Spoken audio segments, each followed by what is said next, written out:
Change হয়ে যায় বলবো। তো আমি তো পুরো চেঞ্জ হয়ে গেছি, একদম চেহারা দুবলা পাতলা হয়ে গেছে। শরীরের দিকে তাকানোর কায়দা নেই। তো সকালবেলা এখন একটু রোদ বেরিয়েছে, তার জন্য সোয়েটারটা বসিয়ে তারপরে একটু রোদে বসছি, স্নান টানা সেরে এসেছি। তো সকালবেলা স্নানটা করলে একটু মানে গরম গরম মনে হয় শরীরটা, তারপরেও আমার শীত মানে যায় না। তো এখন বাজে 12টা বাজে। তো সোয়েটার খুলেছি, আর খুলে তারপরে এখন রোদে বসে এখন ভাবছি হাতের নখগুলো কাটি, পায়ের নখগুলো কাটবো। অনেক দিন হয়ে গেল হাতের নখ পায়ের নখ কাটা হচ্ছে না।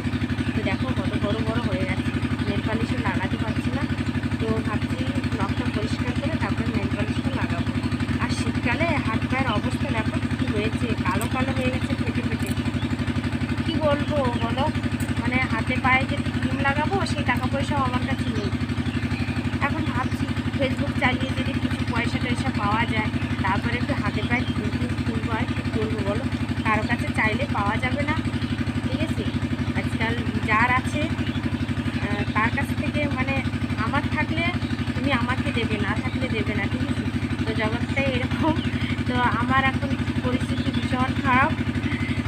তো হাতে পায়ে যে ক্রিম লাগাবো সেই টাকাটাও আমার কাছে নেই। খুব গরিব গো আমি, দেখতেই পাচ্ছ। মানে ঘর আছে তার দরজা নেই, এরকম অবস্থা আমার।